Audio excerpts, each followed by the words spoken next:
Pupunta tayo ng Takara ngayon. Magpalit tayo ng gulong kung may magustuhan tayo at saka magustuhan ng ating bulsa.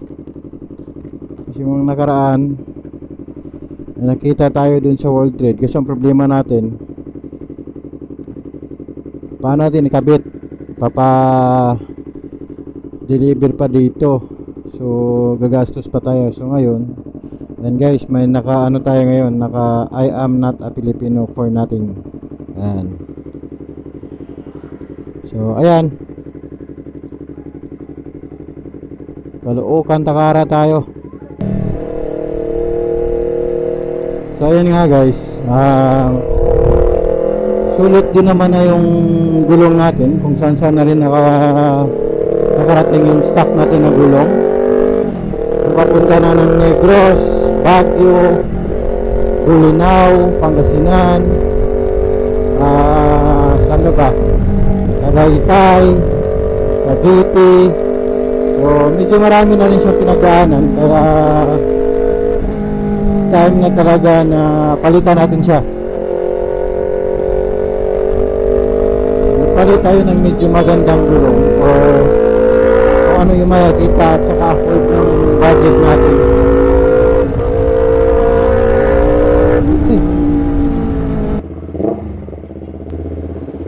Oh,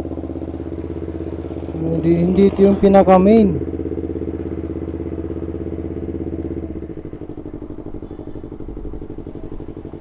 Hindi, kabila yata.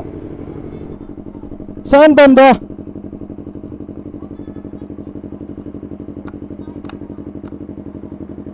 Ayun, samahan kami ni Kuya, hindi pala to.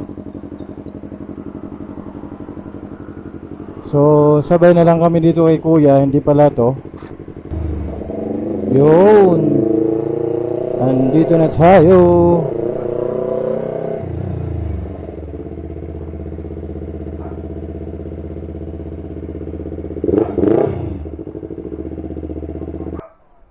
Dami, haba ng pila. Oh, yung pinagawa natin yung gulong. Ay, yung mugs. So, yan na. Ang haba ng pila. So, ayun mga boss, nandito na tayo sa loob. Magtatanong muna tayo kung anong magandang gulong para sa ating motor. Naghihintay na tayo kung kailan natin magawa yung motor natin mga boss. So tingnan, napakaraming nagpapagawa talaga, sobrang daming pila. So ngayon boss, yung motor natin umpisahan na nila yung tanggalin ng gulong. Una natanggal na yung gulong din sa harap, tapos susunod naman yung sa likod. So yung gulong na nakuha natin is yung Diablo Rosso 2 lang. So yun yung kaya ng budget natin. Ayan mga boss, ang tinatanggal na ngayon is yung sa likod na gulong. So for the first time, mapalitan na rin siya. And ang size na napili natin is 160 yung likod, ang sa harap is 120. So ayun na, tatanggalin na yung luma nating gulong. Papakita pala nila yung mugs kung may tama ba o wala. So ayun, okay naman siya lahat. So ayun mga boss, nandito na yung gulong natin. Ititest na siya kung nag-wiggle ba o hindi. So kung makita nilang nag-wiggle, may nilalagay sila dyan na maliit na bakal, dinidikit lang sa mugs. So hindi ko alam kung anong pangalan nun, pero yun na yung dinitest nila ngayon.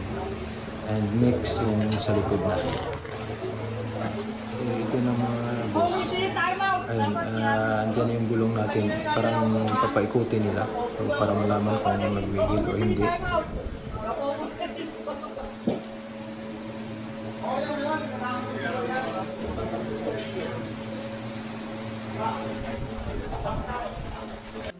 So ayun mga boss, sa wakas natapos din. And okay naman lahat. May mga nilagay silang maliit na bakal para dun sa mugs nga, para hindi siya mag-wiggle. And pinakita na din nila yung gulong na okay. At ayun na, ikakabit na.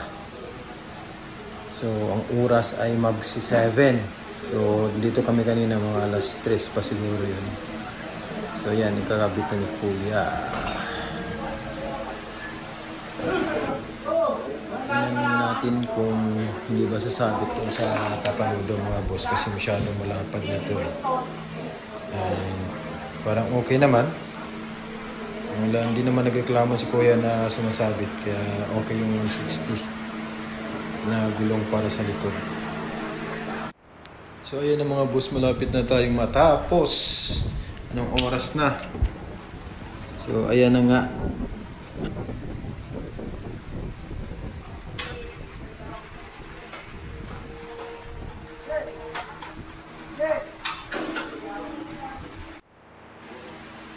So ayan mga boss, sa harap na naman yung kinakabit nila. Mas mabilis dito yata sa harap kaysa kanina sa likod. So ayan na. Sobrang lapit na at magbabayad na tayo. So ito na yung gulong natin sa likod mga boss. Maganda naman, maganda. Solid. Ayan na mga boss, nakabit na yung dalawang gulong. So dito na tayo sa exciting part, ang bayaran. Tara.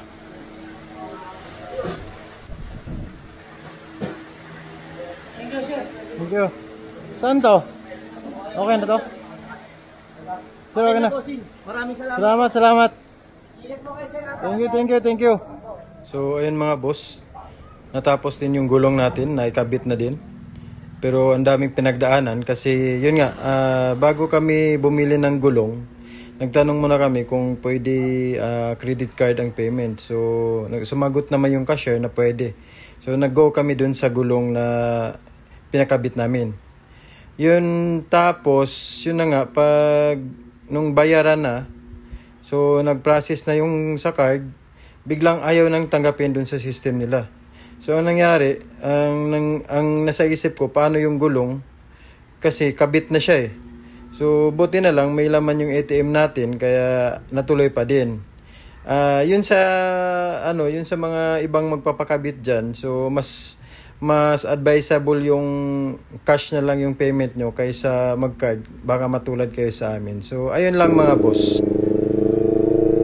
So ayun guys, pauwi na tayo. So sa wakas, nakapagpalit na rin tayo ng gulong. At nakakuha tayo ng hindi yung masyadong updated pero okay na din.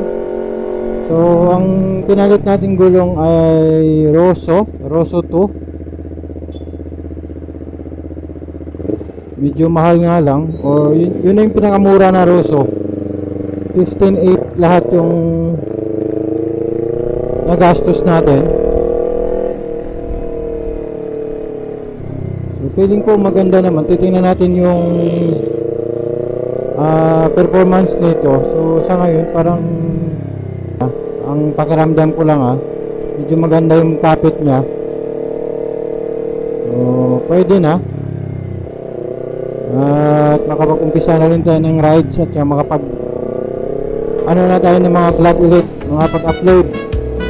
At ayun guys, maraming salamat sa inyo, sa mga nanonood, maraming salamat. And huwag niyo pong kalimutan mag-subscribe sa aking channel para pag may mga upload tayo mga video guys, ayun, mapanood nyo or mag-notify sa inyo. So ayun guys, maraming salamat. Magandang gabi. Bye bye.